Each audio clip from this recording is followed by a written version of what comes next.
Shalom, shalom, peuple de Dieu. Bato, bo mesana kolanda, chaîne Abino, évangéliste Longa TV. C'est votre humble serviteur, le frère Jires Moko, na mo mesano mikolo na zoya mbela mino kaka. Évangéliste Longa lui-même, tolo belalelo, likambo etali baptême. Nane sengela zwa baptême pe âge nini. Est-ce que motosoka kufa zwi baptême tende za likambo? Akoko talo la te, Abraham azwaka baptême, Elias azwaka baptême, Jacob azwaka baptême. Ensemble, tous les blancs évangélistes et longa lelo parce que le comité église avant de saler l'ensemble il faut qu'on soit baptême. Avant ça na okoma pasteur il faut qu'on soit baptême. Est-ce que nous soana eza biblique ou bien eza autorisé tous voyango tout le monde appelle l'église misusu ba âge ba baptisa bana eza na ba bébé abote misika bazo baptisa. Est-ce que bébé pas qu'on soit baptême? Quand on a réveillé ba lobi moi na mukia qu'on soit baptême te. Ensemble avec évangéliste Longa, tous les belango na pesimbo te na parquet bokechu, oyaza ko assister nga lelo na émission nga mokololo. Pourquoi pas ma sœur Sandra Deba ba des prix France, maman Yuna Villa personne na pesimbo te le pasteur Yves Moko na Braza, na pesimbo te pambate kalamingi te évangéliste Longa bijira bongama tozo kende Braza, pambate na zo kende ko vandisa elonga ministre moko kuna pre wana to ke na Angola pre wana to ke ne Gabon, na évangéliste Longa tous tambola moi muke non senga na parquet bokechu afongolela langa caméra na présenter bino invité nanga mokola lelo. Bonjour évangéliste Longa. Bonjour les frères Jures. Santé ndengeni Nangolo nzambe na lekio na kimia etonga nzambe pambate kala mingte brazo sire pe bande kwa braza que le frère Jures moko na évangéliste Longa toza koya. Évidemment, donc le mois prochain déjà toza na Brazzaville, je pense d'ici on peut sa programme tena média parce que moni biso za bato toya oloba vérité bat balinga vérité tende ba koma bundisa biso. Donc déjà les mois prochains toza na Brazzaville toya wana pona osala musala nzambe bande konyo so baza côté kuna donc na pamboli nzambe parce que nzambe apesi biso mabele côté kuna o to kende ko fandisa etonga na ye surtout bande ko baza na Brazzaville tous les Brazzavillois ba Congolais ba Gabonais ba tout o baza na Brazzaville balinga ko kutana musala nzambe pona enseignement. Donc et puis ko sala musala nzambe donc on est ensemble toza wana le mois prochain moi oyo kaka toza na Luanda pour que kofandi sapé elonga ministre à Luanda parce que maman c'est comme na suka donc comme kaka ngana silisi ba programme nanga ba retraite na zana ngo deux qui na silisi toza na Luanda mais pour na programme à Brazzaville déjà frère je reste moko kozanga te toza la wana pour na sala nzambe année eza année implantation moni nzambe quoi sala biso grâce que na Congo toza penza partout à part Lubumbashi Kinshasa ouais je pense Kolwezi. Vous comprenez, mais c'est comme si on était, mais Libanda ya RDC des places où la kende kolona misisa, tolona mi penza donc Kalaming était pour un programme à Cameroun et Obanda parce qu'ils ont un préparatif et ça déjà. Mais évangéliste Longa frère Jires ça n'a passeport hein. Effectivement, il faut que ça passeport c'est important malgré comme il passe. Nayoki. C'est juste l'ambiance de l'émission avec évangéliste Longa mais toi assuré Braza puis là tout à Braza. Oza pemen na ngo kutana évangéliste Longa na mois de mai mai na mois de mai tozo yana évangéliste Longa kuna mutunia soza na poso kutana na ye au mon évangéliste Longa face Braza toza la wana to genitina ba point noir mais parce que place au peut aussi ma beleza plus na point noir.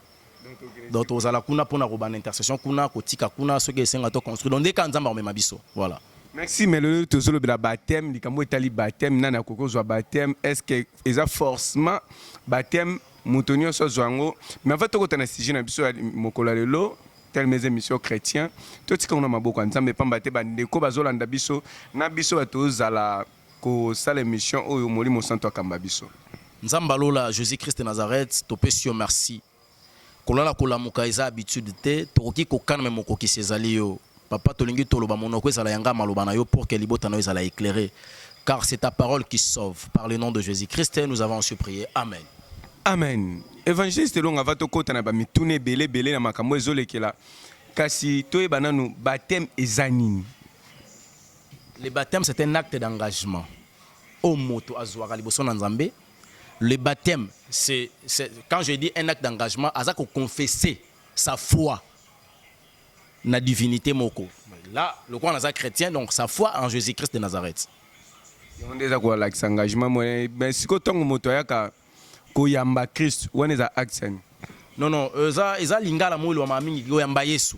Vous savez, koyamba na lukana comprendre ngo. Na comprendre raté. Ngana yebi ce koyamba na kino na français ça le quoi accepter tout le monde bon ouais. Net le bara emro, tu dois accepter Christ. Accepter Christ et croire en Christ m'a remis balé. Quand j'étais encore de l'autre côté dans la magie, on croyait en Jésus-Christ, pas comme notre maître, mais comme le seul qui avait bâti l'ange de la mort. Que le maître est suprême. Vous comprenez? Et ça, le magicien a dit que Christ c'est le seul maître qui est suprême. Il y a un bêta ange de la mort. So mon magicien ignoré, na lobara aza apprenti, donc soit aza initié, donc a yebi tout est. Aza un problème, quoi ba divinité, to quoi ba spiritualité. Maintenant, ce qui moto déjà comme à un niveau, il y a quoi accepter le baptême. C'est une personne, il a cru en Jésus-Christ et il a accepté Jésus-Christ. Croire en Jésus-Christ, on croit en Jésus-Christ étant Seigneur et Sauveur et personnel. Et ça m'a mis ça tout Seigneur, Sauveur et puis à Sauveur personnel na yo. Na bandi na Seigneur kolo na yo. Sauveur. Si quand on a commis Sauveur à sauver yo, faut yeba à sauver yo na nini. Et ça n'a pas tout le monde accepter Christ parce que Christ a sauvé bango na malade. A épargné na liwa la mort physique. Mais biso faut accepter Christ. On va le dire que non, comme chrétien authentique parce que Christ a sauvé pour accueillir féloté. La mort spirituelle. Donc si la personne arrive à comprendre que Christ m'a sauvé à Kangolinga, il m'a délivré dans le péché. Parce que le péché c'est le moyen le plus facile pour Christ nous a sauvés dans le péché. Christ a sauvé dans la magie. Magie c'est que exacte que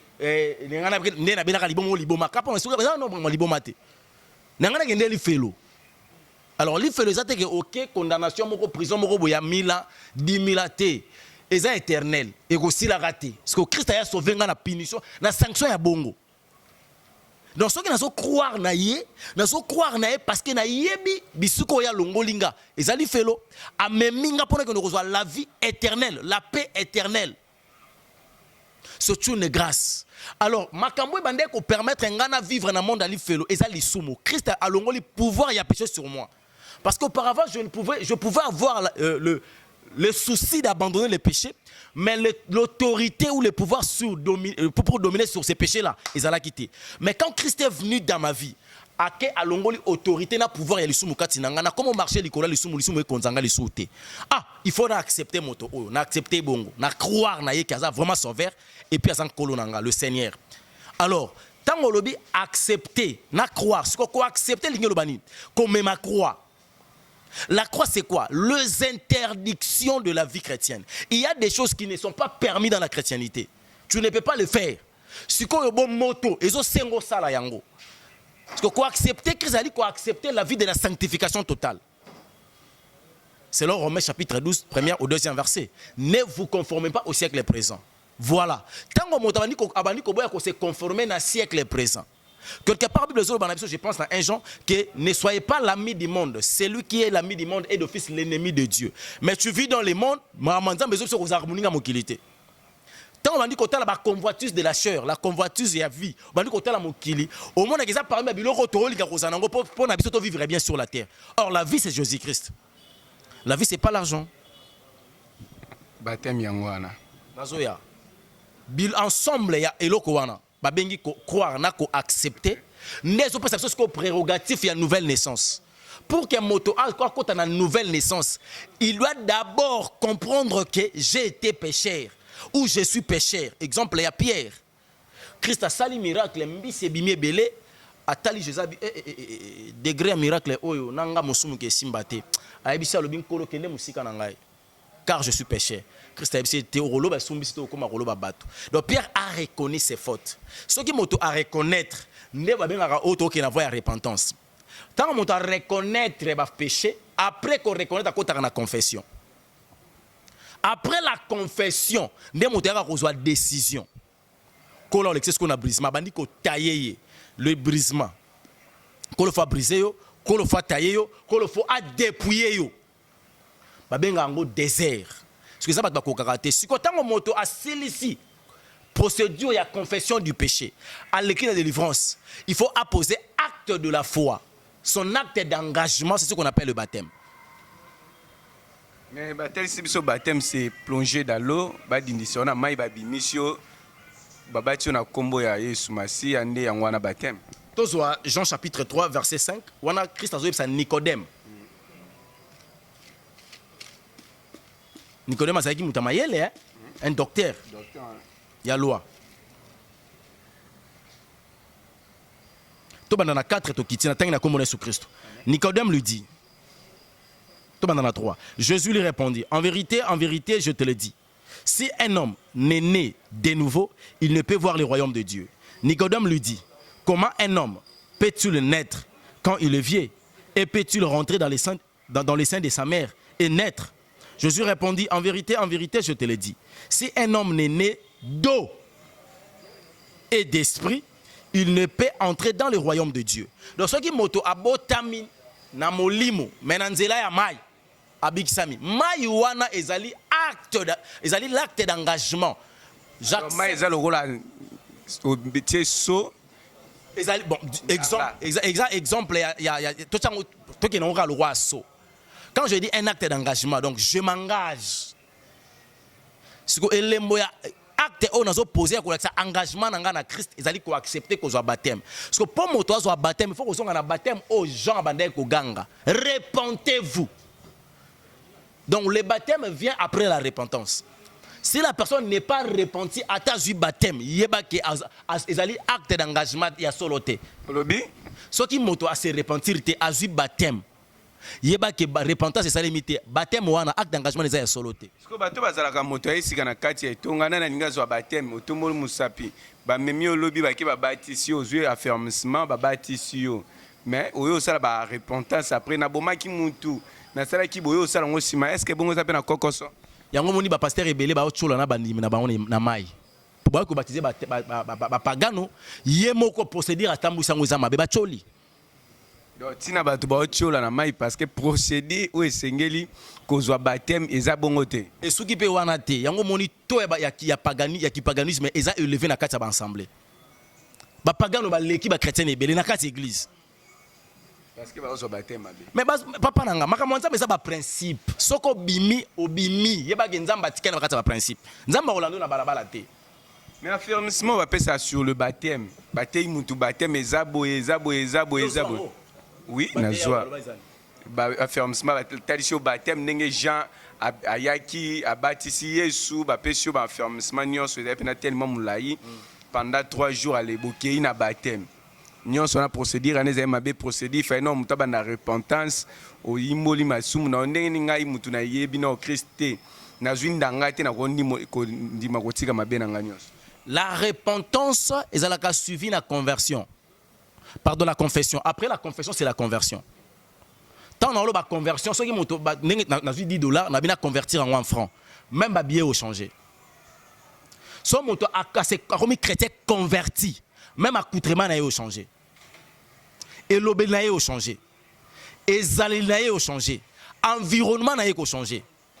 On comprend que la personne est convertie. Mais ça n'a pas la repentance sans la conversion. La repentance est ali ko renier une vie. Ce qui n'a pas qui na renier qui moyibi so na tike ko boté c'est que repentance n'angeza totalité. Yango moni bato ebele aza chrétien soit disant repenti. Ana ba péché o asala repentance nango a confesser yango a boya yango a renoncer na yango. Mais mususu atikala ko se repentir nango te. Yango moni problème eza ko se poser na kata marche na marche na vie chrétienne. Eza problème ya conversion. Il n'est pas converti totalement. Si comme motabongo so akazu baptême, lobby, le caractère humain et banda ko ganga kati na ye. Yango moni ba sala nzambe ebele le loba ministère ça ba problème. Problème il y a un ministère na bango, il s'agit d'un niveau de conversion. Évangéliste longa na mona ka makamune za la ya yo moko par rapport ya batu misusu. Mais tika to lobela baptême d'eau, nani o esengeli ba batisa ye, pe nani o esengeli te ba batisa ye na mai. Est-ce que moi na moya mukie nde to mona bande konation na église catholique, moi na bébé ba ye ba pesier baptême, moi na 10 ans ba ye ba pesier baptême, to ezaka ka adulte nde esengela zo baptême. Merci pour la question. Ce qui est église protestante, et l'église ya botelemeli. Ba protestant contre catholique. Parmi les protestants, les baptêmes bana mikezali. Parmi les protestants abima. On va attirer les catholiques. Baptême ya bana mikezali. Ba baptisaka moto o azana conscience. Moto azana conscience. Ayebi mabena malamu. Et puis sa conscience wana eke na niveau ya conscience ya koyeba ke likambo oyo vi ona omeneza mabe na boyi pe yango na ndimi vi ya solo vi mosusu vi oya ndimi wana a poser ce acte d'engagement. Donc c'est pas quelque chose bazui moi na moko il y a 2 ans, il y a 3 ans, il y a 3 mois même. Ba se pelema ina kopo na mutu okombo ya tata ya mwana pe elimo santo amen. Mwana na yebi ayeba ta molimo santo. Ayeba ta tata ngo babetele liso bo balobi wana. Po ata mamuku bo ba yemo wa yebite. Donc le baptême ça se fait à la personne qui est consciente. Cette personne là, la conscience a 2 niveaux. Ayebi mabena malamu et ayebi ke amoto mabe comme na posa kotika mabe pour anda chemin ya bien. C'est celui-là qui doit être qui devait être baptisé. Est-ce que baptême ezane nzela o ezo mema moto pona ki ne kokota na lola? Ils ont fait partie de la principe moko ya salut. Exception. Pour nabi ko ngako yela ngali ka muyiba soka baptême te. Wala mutuna la ngate. Nga mutuna yeza ndanga ya wala te yo. Mais yebi soke muyiba soka baptême te. À kota lo la sa récompense. Est-ce que bato bon pe bazali? Et belé tellement qu'il était un élu de Dieu. Comme il na suka nkola ebisi me yo zayanga ume na masumu mokilango silipo na yo alelima wanzambe il a confessé il a demandé pardon il a accepté Christ il a cru en Jésus-Christ pouf tant que s'il a appliqué Christ accueilli. Je connais un pasteur le nom est pasteur Kimingai tous ala ne mingi na montagne.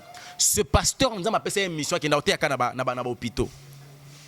Sanga bilom de Dieu et arrivera na comme na clinique mingi za na clinique universitaire azara ko pena boatali pena ndeko boya sambeli pona ye papa pozam oyamba Yesu abando après avoir kaka ko yambisa mutu to ke na terme wana ko yambisa ka mutu Jésus mutu a confessé a silisi boetanga ya silisi mutu anga kufi na ebisi tu fais un grand travail ozo sauver ba âme na ba dernière minute ta vie na bango ce ko yekuna zela offrande de terre. Talaka aussi Yesu mutakufa ba pesa offrande. Ta mission ko la pesa he. Ya ke ndaka na ba hôpital. Parce que batu wana za batu basanga récompense. Parce que tana nyonso na mabele asa ila nzambete. Nzamba récompenser na nini? Parce que nzamba na 2 livres, livre de vie na livre de souvenirs. A ko se souvenir na yo na nini? Parce que comme on est comme na livre de vie, mais na livre de souvenirs ezate. Évangile selon atozaka na likambo ya bana pona baptême. Mwana oyo déjà ayebi ko loba. Mwana na pas mérité ko zo baptême. Té. Pourquoi bana na biso lelo toyebi toza na bana pardon évangéliste elonga atomba baloba na kata koma loba bana na biso lelo toyebi ke bayebi déjà koloba bayebi makambo ebele mwana bongo oyo ayebi kofinga mwana oyo ayebi kotonga eza bano batongaka donc yebi na so asimbi kotonga mwana mo aseta ayebi bina kotonga mwana moko a 7 ans ayebi kofinga bina bien leki ata na kofinga eza likambo mosusu abimisi na yo mo esali yo pasi mwana bongo so bapesi baptême boteyi a confesser bopesi baptême mwana bongo za mabe na mboka na biso po bapesa ka moto une carte qu'on appelle la carte électeur il faut monter à 18 ans la prison pour enfants nazo yebisa yo po bapesa yo carte d'électeur po okende ko voter faut ça na 18 ans. Pourquoi? Parce que baso comprendre que osa faible en esprit to comme déjà na maturité. Donc tu es libre pour ça la paix choix ya malamu to pe ya mabe. Bongo 7 ans na makambo nzambe. Donc to ba bana na nyoso ba sala ezana lisumu te. Ba sala ka masumu parce que âge ya conscience a péché bandana 6 ans. Siko mwana bongo so akufi na masumu. Quel felo? Siko ndenge ni pasteur yo tiki mwana olote ya liloba oyambise Yesu bongo pese baptême yo tiki mwana bongo akufi. Yango moni Bible lobi par les parents vous devez élever vos enfants selon le Seigneur.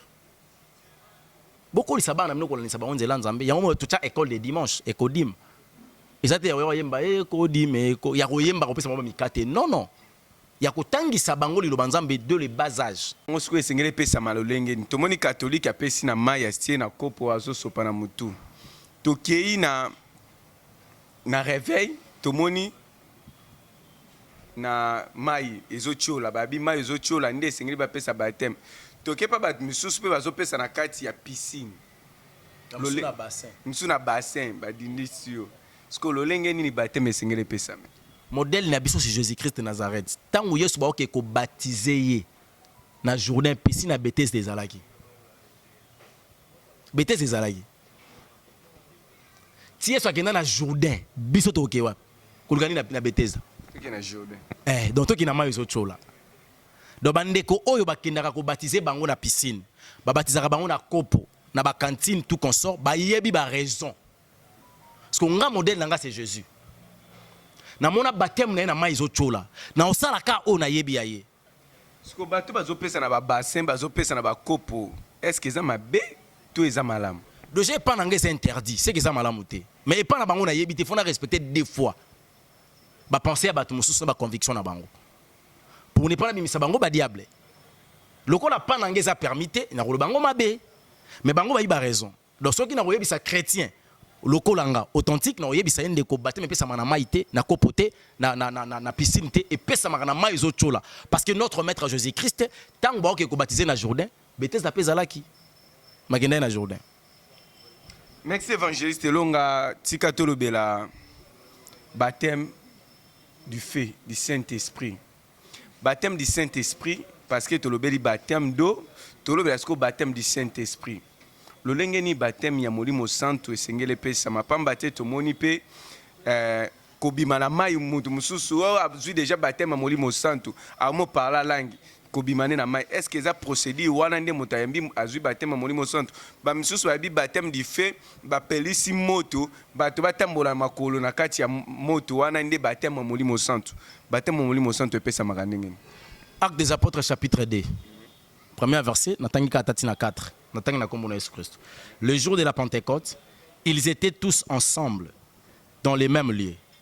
Tout à coup il vint du ciel un bruit comme celui d'un vent impétueux et il remplit toute la maison où ils étaient assis de langues semblables à des langues de feu leur apparurent séparées les unes des autres et se posèrent sur chacun d'eux et ils furent tous remplis du Saint-Esprit. Le baptême du feu en wana. Le baptême du feu, acte on attend ezali accomplissement à Joël chapitre 2 verset 28. Au dernier temps. Mais bien bolingo forcer biso ka to baptême d'eau. Parce que modèle na biso azwaki baptême d'eau Jésus-Christ. Modèle na monzaki na. Jésus-Christ de Nazareth mais il n'a pas permis na bango apesi bango ya molimo santo. Jean-Baptiste bandé ko baptiser bato na apesi bango baptême d'eau baptême molimo santo apesa bato. Bato ayebisi Yesu balobi Yesu pa batisaki bato est-ce que ça solo siko nga na lo makambo nazoyeba Yesu apesa bato baptême te mais Jean-Baptiste abi oyo akoya sima na ngai akobatisa bino na mai pe na molimo santo siko ndenge ni abati bato na mai. Le baptême de Jésus-Christ est un langage à révélation par l'Esprit de Dieu. Le baptême du feu ou le baptême du Saint-Esprit est un baptême à confirmation. Il y a un justifié que cette personne, après avoir causé la chrétien authentique, qu'on accepté et qu'on croit en Christ, ngai na komi ko habiter katinaye. Ne au monde abilemboana ayelo le 9 fruits de l'esprit. Le Galates chapitre 5 verset 22. Donc le même jour au baptême à mai, le même jour au baptême à Saint-Esprit, to ekoya ko landa yo mikolo koya. Non, le baptême du Saint-Esprit est tango moto azui conscience ya kobo ya mabe. Parce que molimo santo nde moto apesa a motiva kio, a lobela kio, a interpella kio, a pesio degu ya mabe. Siko yo baptême na biso ya Saint-Esprit a lelo moto ki te la biso so na mututa. Bon ba disciple kuna moto ki te le bango. Mona bona ba moto na mututa nga na ko. Te papa acte yango yo bazolo baka ke non moto ezaki moto te. Onction ekiti na ndako ezinga bango bazalaki ezingi bango. Tango molimo ekiti na onction. L'onction ba komi koloba monoko ezalaki na forme ya moto leur langue. Zela na tanga yango. Na bani na 3 de langues semblables à de langues de feu. Donc tant bakomi ko parler à langue. Ce que langue ba komi koloba ezalaki semblable na o moto. Et mne moto sala. parler la langue ngwana. Ah. Yango biso to yango kondro yeka mama zonga kuna. Merci vraiment évangéliste Longa. Siko ba église oyo ba bengi bande ko na mo ba ya baptême ya moto. Batie moto na se. Boni ata moto botambola likula moto yango ne bozoto ba baptême moto mso bazo bwaka batu na kati ya moto. Ba baptême wana mutie. Ouais, les baptêmes ya bato o ba c'est la monde chromanium, monde à cimetière. Parmi les 5 mondes sataniques, monde chromanium existe aka. Yango mona bato mso basala ka putulu. Somo église amino ba ba putulu, kamuke moto. Ba coopérera na ba esprit de feu. Ba esprit de feu ba collaborera plus na ba démon abatteur. Ba démon abatteur ndi ba généralement dans cimetière. Donc ceux qui montent qui dans cimetière ko invoquer ba wey pour na ye qui ne ko invoquer grand esprit, papa na biso, noko na biso, maman na biso. Or à côté à contact na ba esprit ya monde chromanium. Donc c'est ya ngwana parce que monde chromanium, ceux qui nous qui grand esprit a collaboraka na monde cosmique. Il y a un esprit de l'heure. Et si on a un nécropole à l'obi, il y a un entre terre et ciel. C'est entre terre et ciel. Dans la katikati. Merci évangéliste Longa, tozoko baka na émission na biso ya baptême. Siko yo moto oyo asali procédure nyonso ndenge la kisi biso bani na repentance aucun na nyonso wana mais confession conversion nyonso wana osali yango mozwi batikali ko bwako na kati ya maite conséquence nini eza na moto wana asali nyonso la kisi nyonso makufi atiki biso azwi ngolu l'essentiel ezalaki maite l'essentiel ezalaki à se convertir à se repentir à confesser à l'écran la conversion. Comme le maître suprême, un créateur incréé, Jésus-Christ de Nazareth, il a permis la mort de la personne. C'est que Yemoko a récupéré. Si na ba église o ezalaka pona moto banda ko sala na kati tonga ya nzambe sengela zwa kaka baptême. Moto pona simba cher fois zwa kaka baptême. Est-ce que biloko wana eza biblique to eza kaka créé par les hommes comme ça? Non non, tu ne peux pas arriver na kati ya responsabilité tant opposé acte d'engagement. Non, non. Si yo ebisi biso moto akoki osala biloko wana nyonso. Moto akufi, mais moto azana bon moy, ana droit baptême. Oleki ma mono sozana bon moy, siko za baptême te siko obando servir ndeni. Soki ndo kufi comme cas exceptionnel. Sozana bon moy faut za baptême. Paul peut comme la qui. Et puis après Paul comme la qui. Là je sais pas. Après avoir causé baptême. Après avoir causé baptême. Il faut ce qu'on colo abenga yo na appel ministériel. On a appel au sali. Ce qu'on appel du ministère. Ce qui colo abengi yo, colo faut confirmer ministère na yo. Ba pe so formation par rapport au ministère quand ça mané molimo sa ko kamba. Lobe ko sa musala nzambe, ça problème te. Merci évangéliste Longa parler de baptême du feu. Est-ce que Saint-Esprit au koyamba? Et c'est que ba no parler langue parce que ba misu to monaki que tant ozo baptême faut parler car langue. Sikoyo motonio se sengeli kaka parla langue tu ezana ba dom sous o ya Saint-Esprit sengeli yazo awa sko tozongi na diversité des dons makabo akoyela yo net ngai na parla langue te madame nanga mungalo ba kwese na mai azaku na zema Joachim ya tuberger queen tant ba kwese ka na mai ko bima abanda parla langue si le loi parla la langue ngana parla ngote na zu grâce wana te melikabo wana ko la pesa ya pimelinga. Donc c'est ça. Merci évangéliste Longa Mokolalelo Tosuki Awa n'est habité dans l'ensemble autolobé na baptême nini tokokyo retenir. Le baptême bapesara na moto oyo andimi la repentance, la confession et la conversion. La repentance ezalaka ndenge na yoka bato ba to ça la prière à repentance. C'est ça la prière à repentance, c'est prière à confession. Quand tu te répands, ils allaient se changer, au changer. Alors, ce qu'on a confessé, c'est la prière, il y a confession du péché. Alors, moto oyo nano a commis prêté. Moto oyo a mis l'ingélité. Ce qui lui est orgueilleux fait l'eau. Ce qui peut aussi la repentance pas totale. C'est que confession a eu sa totalité. Au roi, vous avez la chrétien converti totalement. Au mata, au kita. Le landi nzambe, lobe au kimi. Le landi nzambe, lobe au pengui. Le landi nzambe, lobe au lembi. Et lorsque je la bon, on comprend, ah, il y a un tellement mais comment on a aussi bon lembo. Ah, Nzambe yemoka sunganga te, problème est que yo sala repentance te. O sala ngo bien te. Donc ceux qui soyez li felo. Ceux qui lui ont payé li felo. Alors pour éviter aller en enfer, nous devons se repentir totalement, to confesser makambo nyonso. Ba tu so remaka ba confession na bango mona yemoko no liboso Nzambe Seigneur, limisanga na ona lobaki, limisanga na ona yokaki, limisanga na ona monaki. O monaki nini? Yemoko imabe na nyonso. Oyokaki nini exactement? Vous comprenez? Après ça, si je le bongo, makila no esukolanga, esukoli molimo nanga, esukoli nzoto nanga. On est comme la répétition des mots. Le pardon n'inga robana ozongela esute. Le lo yobi limbisa na ona monaki, lobo lo limbisa na ona monaki, lobo kuna limbisa na ona monaki. Ozo évoluer na sa vie chrétienne. C'est yo le ro mona ma besala effort ko mona malam parce que sengela ngo pardon, c'est qu'aujourd'hui décision yo ozongela ngo esute. Donc le problème est au fond d'awana, c'est que l'église tozo formité. Toza ko informité. Parce que la formation vient de l'information. Or l'information de l'esprit de Dieu en peut sa biso éclairage à parole. Parce que l'église batali ici biso plus ba sacrifice que l'obéissance.